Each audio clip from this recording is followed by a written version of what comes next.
Good afternoon, everyone. Welcome to the CERIAS Security Seminar at Purdue University. Today's speaker is Qihua Wang. Qihua is a third-year PhD student in our department, and he will be presenting two papers next week at the ACM conference on computer and communication security, which is one of the top conferences in this field. And today he will talk about one of those two papers. Here's Qihua. Yeah, thanks, Professor Lee. So today I would like to introduce an algebra for specifying high-level security policies. And this is a joint work with Professor Lee. Do you want to do F5? Not yet. And the paper reporting these results will be presented in this year's CCS. And as you can see, in the topic of the paper, we have beyond separation of duty there. So what is separation of duty? Separation of duty is a principle that It's not in the... Yeah, but if we change it to full screen, it just jump to the third slide. So I'll wait until I reach the third slide. And separation of duty has been widely used in the physical world, and actually such a principle exists long before the information age. For example, in the two-man rule, it states that no single person can launch a nuclear weapon, and a nuclear weapon can be launched only if two qualified people agreed on the command. And in its general form, a separation of duty policy requires that at least k users to complete a task. However, it does not restrict which user to perform which steps in the task.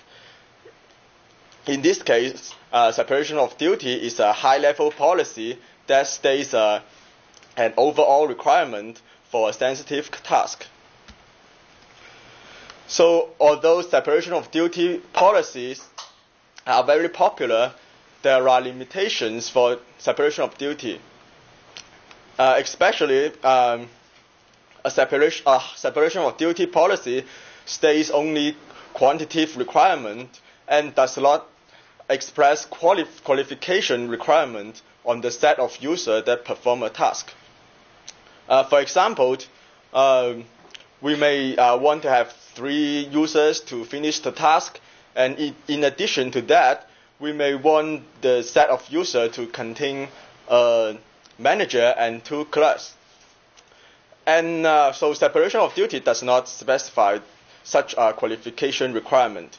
So existing approach solve this problem by specifying the qualification requirement at lower level. For example, the task may be partitioned into 3 steps, and we may require that the first step be performed by a manager and the clerks to perform the next 2 steps.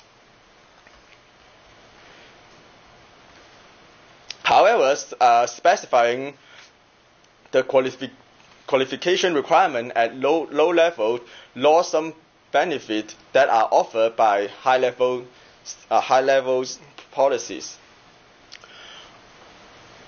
For instance, high-level policies abstract away the details of how a task is implemented. High-level policies are more close to organization policy guideline, and it is easier for the administrators to design and understand high-level policies. Furthermore, high-level policies can be specified even before the design of actual steps in the task comes out.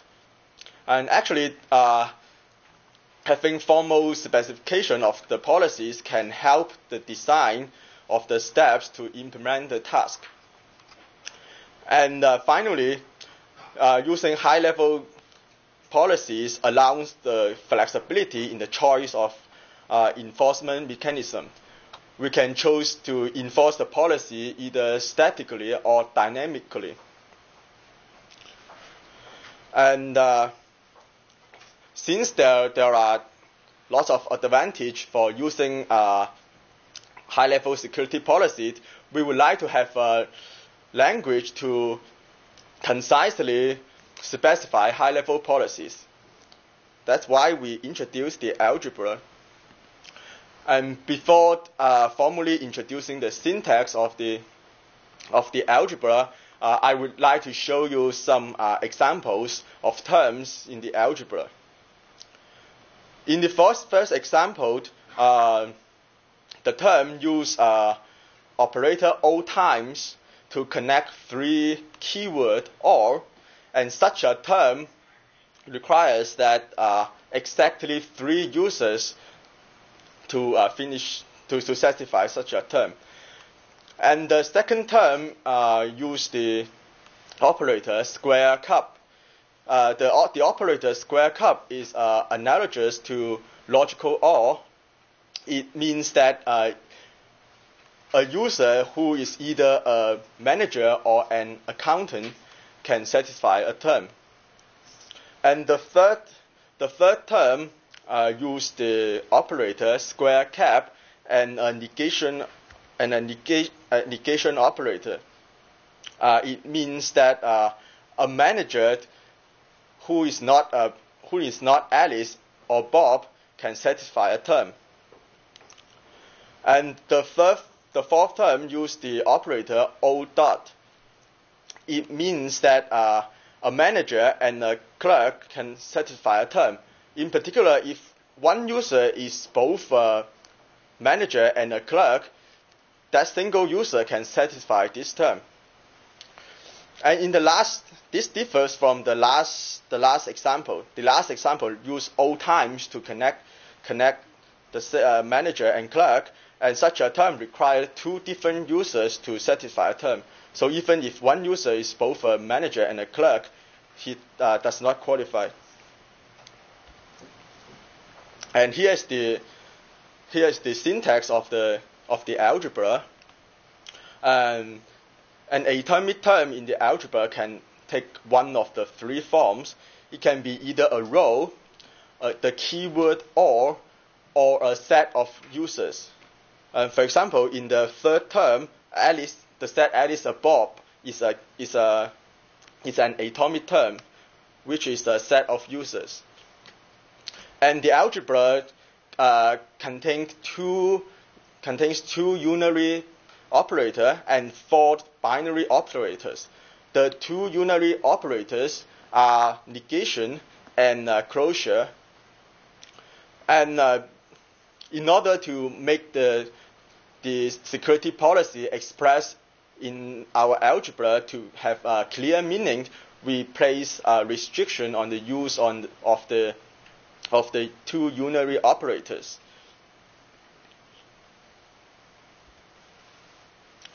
Okay, and then we go on to introduce the semantics of the algebra. We need to first introduce what it means by a user to be a member of a row. So we are given a configuration of the system is given as a pair, and U is a set of all users in the system, and a binary relation UR defines which user are members of which rows. And we would like to point out that the notion row is just a named set of users. Our algebra can be replaced into other user attributes. So our algebra can apply to contexts other than row-based access control. And given a configuration, if the term phi is all, then a set of users satisfy the term if the set X contains exactly one user, and if when phi equals to a row, a set of users satisfy the term if the set contains exactly one user who is a member of the row. And when phi equals to a set of users, then X satisfies the term if X contains exactly one user that is also in the set.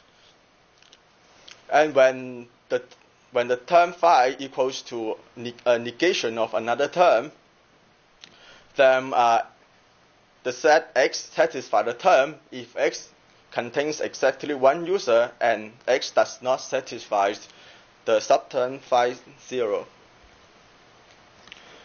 And when phi equals to the closure of another term, then X satisfies the term if X is non-emptied and every user in the set X satisfies the subterm phi 0. And when we use a square cup to connect two subterms, then a set of users satisfies such a term if X satisfies either of the subterms. And when we use square cap to connect two subterms, then X satisfies the term if X satisfies both subterms. An interesting case is when we use O times to connect two subterms. Then a set of users satisfies such a term if and only if X can be partitioned into two disjoint sets such that each such subset satisfies a subterm. And when we use O dot to connect two subterms, then X satisfies the term if X contains two subsets and the union of these two subsets equals to X, and each of these subsets satisfies a subterm. The difference between O dot and O time is that in O time we require that X1 and X2 be disjoint, but for O dot, X1 and X2 may intersect. So next, I would like to show you some more sophisticated terms to demonstrate the expressive power of the algebra. So in the first example, such a term means that requires any two users out of a set of three users. And the second term requires that every participant must be either an accountant or a treasurer, but there is no bound on the number of participants. And the third term gives a requirement on the two users participate in the task. So it requires a set of two users. One user must be either a physician or a nurse, and the other users must be a manager but not an accountant. And the last example requires a manager, an accountant, and a treasurer, and every participant must be a clerk, but Alice and Bob cannot participate. After seeing the syntax and the semantics of the algebra, we would like to have a look at the algebraic properties of the algebra. And so all the four binary operators in the algebra are commutative and associative. And as square cup and square cap distribute over each other, while O dot and O time distribute over square cup. And however, no other order pair of binary operators have the distributive property. And the algebra also has other properties that allow us to rewrite a term into another equivalent term.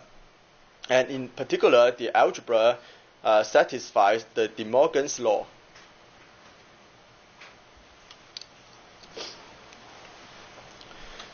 So let's go back to think about what the term in the algebra actually defines. So given a term can be satisfied by a set of users, and given a certain configuration, there may be like a number of different user sets that can satisfy the same term. So from such point of view, a term defines a set of user sets that satisfy the term under a certain configuration. So let's take a look at an example. And in the configuration, Alice and Carol are members of clerk, Bob is a member of accountant, and Dave is a member of treasurer. And we are given a term phi, which requires a clerk, which requires two users. One user is a clerk, and the other user can be either an accountant or a treasurer. So in this case, the term phi, because in such a configuration, there are 4 sets of users that satisfy the term phi. So in this case, phi actually defines a set of 4 sets of users.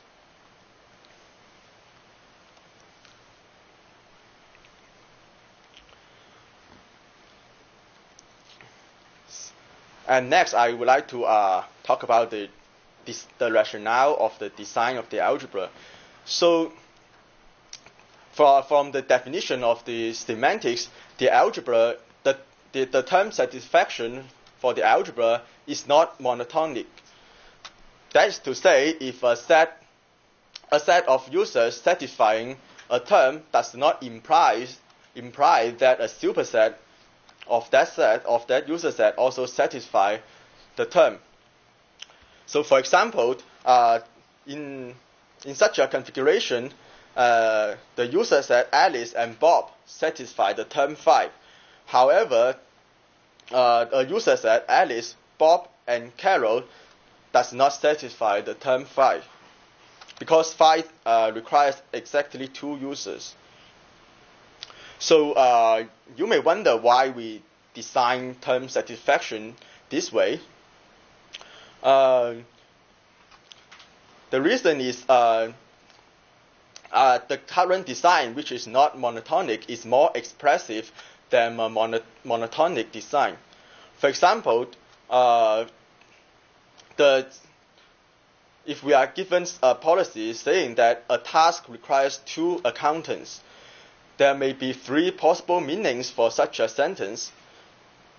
First of all, it may mean that the task must be performed by a set of exactly 2 users, and both of them must be accountants. In the second meaning, that it requires a set that contains 2 accountants, but the set can contain any other additional users. And in the third meaning, the policy requires a group of accountants, and there must be at least 2 of them. So if we design the term satisfaction to be monotonic, then we cannot capture the first and the third meaning. And our current definition of term satisfaction can capture all the 3 meanings, all the 3 different meanings of the policy.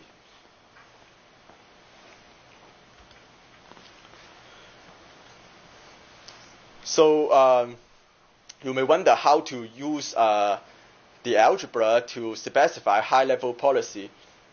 So a policy associates a sensitive task with a term specified in the algebra.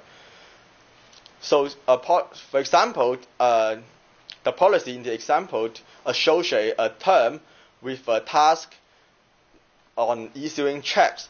It means that the task to issue a check require a set of 3 users containing a manager and 2 clerks. So after introducing the syntax and semantics of the algebra, we would like to talk about two computational problems related to the algebra. So the first problem is the term satisfiability problem. So given a term, we would like to determine whether there exists a configuration and a user set such that the user set satisfies the term under the configuration. The intuition is that if we have a term that cannot be satisfied by any user set under any configuration, then probably such a term is not meaningful and is not what the designer wants. One example of a term that is not satisfiable is a term that uses square cap to connect a row R and the negation of row R. Such a term requires a user who is a member of row R and not a member of row R, and such a term cannot be satisfied. And of course, there are more complicated terms that cannot be satisfied, and we would like to determine such case. And the other problem is the user term satisfaction problem. So given a term and a configuration and a user set, the problem determines whether we are asked whether the user set satisfies a term. So intuitively, a term under a given a configuration, a term defines a set of user sets. So such a problem asks whether a given user set is in this set of user sets or not. We have studied the computational complexity of both problems, and we show that the term satisfiability problem is NP hard even if the term use only rows and three operators, which are negation, square cap, and square cap. The problem is still NP hard even if the terms only use the atomic term in the form of set of users and operators square cap, and O dot. The problem is NP complete in general, but it can be solved in polynomial time if the term does not contain negation and atomic terms in the form of set of users. And we have also studied the computational complexity of the user set term satisfaction problem, and we show that the problem is NP complete in general. And we have also studied the subcases of the problem in which only a subset of the 6 operators can be used. So here is a diagram that shows all the computational complexity results we have, and as we can see, if the operators in the bracket means the operators that can be used in the term in the case we consider. So if the term does not use operator O dot and O time, then the user term satisfaction problem can be determined in polynomial time. Otherwise, as long as O dot or O times is used with any other binary operators, the problems becomes NP complete. So the user term satisfaction problem is NP hard means that there exist cases that require exponential time to solve the problem. However, in practice, the the problem, the instances we encounter in practice we may still be able to solve them efficiently. In order to check whether how efficient we can solve the problem in practice, we design and implement an algorithm for the user term satisfaction problem. Our algorithm contains two procedures. In the bottom-up processing, we try to enumerate all the set of users that satisfy. We first build a syntax tree for a term, and all the leaf nodes in the syntax tree represents an atomic term, and we try to enumerate all the set of users that satisfy this atomic term and compute the satisfaction set from bottom up. And in the top-down processing, we try to split the user set into different subsets and try to see whether those subsets satisfy the branches of the syntax tree.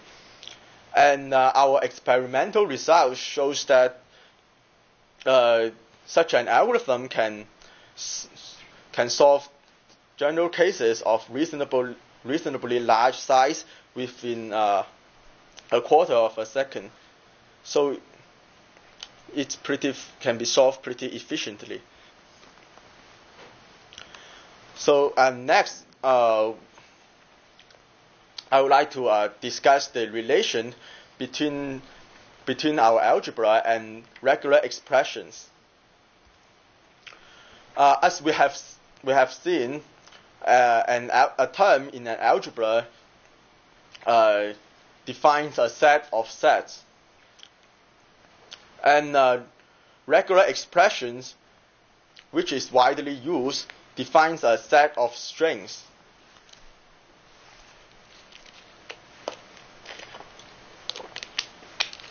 So there are similarities between these two.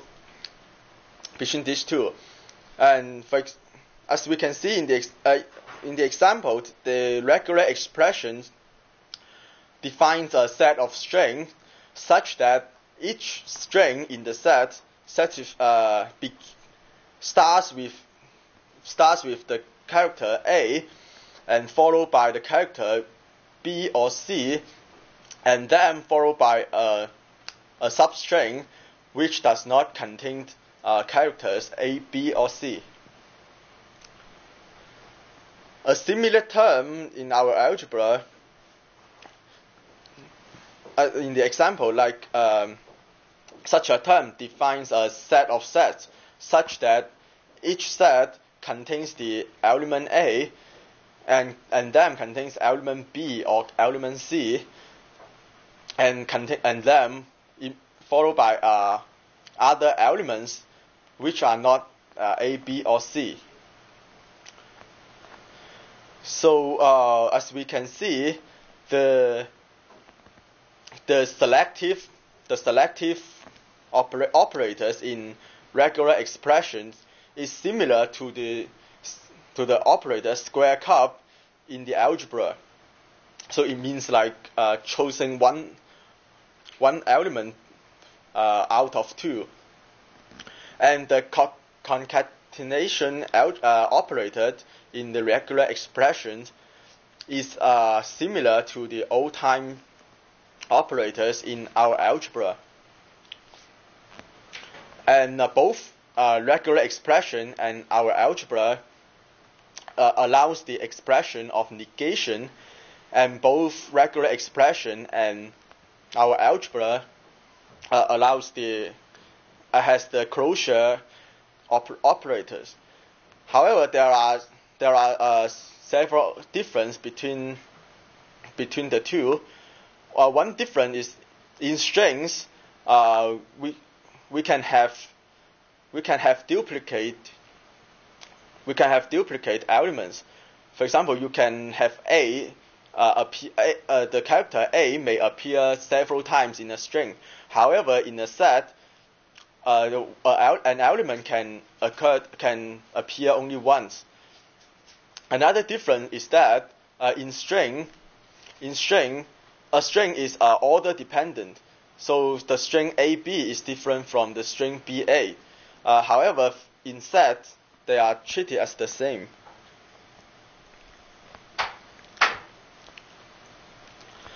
And there are limitations of the expressive power of our algebra. So although it is very expressive, there are some set of sets it cannot express. So as we know, regular expression cannot express a string, the set of strings such that the string contains equal number of A and equal number of B.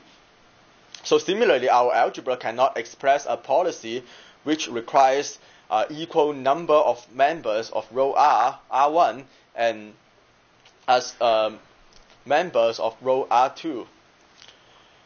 The reason is that we restrict the use of the unary operators closure to precisely capture the security policy we can express.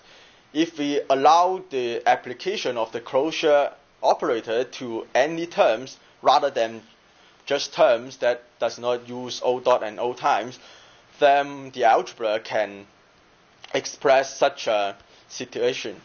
So when the algebra is not used to specify security policy, then I think it's possible to allow the closure operator to apply to any terms in the algebra.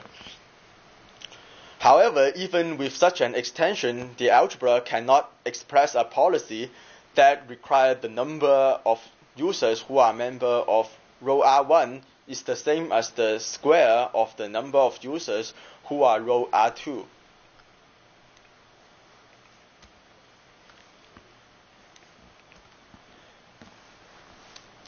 So the conclusion is we have introduced an algebra for specifying high-level security policies, and we have studied the algebraic properties and two computational problems associated with the algebra, which are the term satisfiability problem and the user set term satisfaction problem.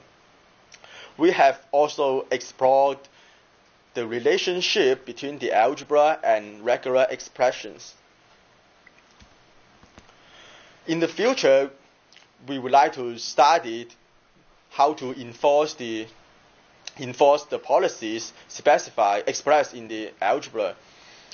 And policies in the algebra can be enforced either statically or dynamically. And we would like to look into both approach.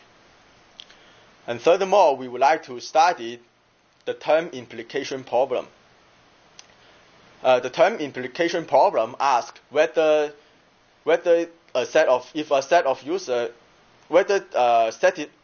given any configuration and any set of users, if this set of users satisfy the first term, then it implies that this set of users also satisfy the second term. And also, we would like to study the expressive power of the algebra when it is used to specify set of sets rather than specifying high-level security policies. And finally, since the algebra can be used to define set of sets, we think the algebra could be used in area other than specifying security policies. So we would like to take a look at explore other potential use of the algebra. So that's all of the talk.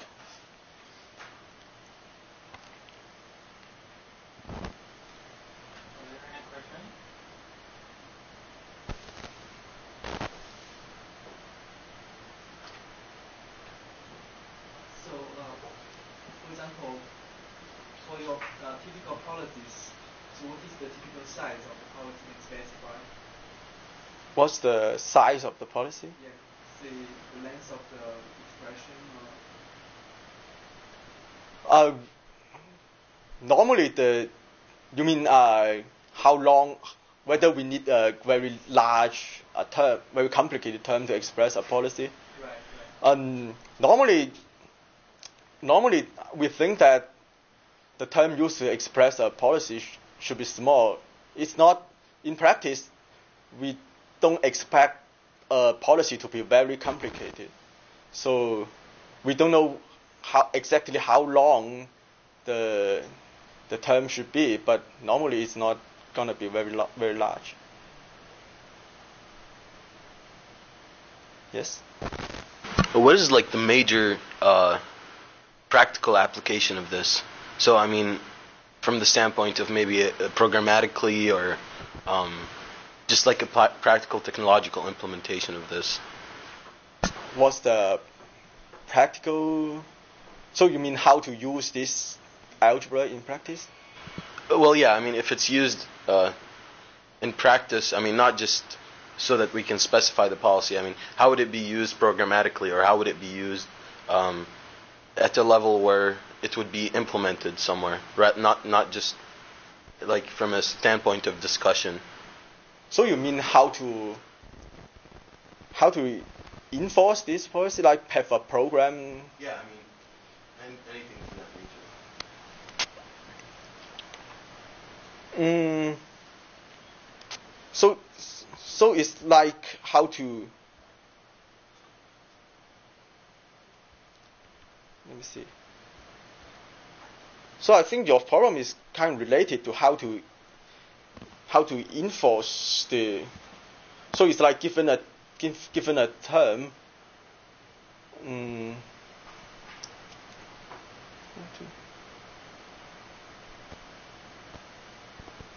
So are you asking how to determine whether a set of users satisfy a term, or? I mean, it's okay. Don't worry about it. I mean, I was just wondering what would be possibly the practical application of this, or how would it be applied practically? So in practice, so we use it to specify policies, right? So you associate a task with a term specified in the algebra. So every set of users that perform a task must satisfy the term.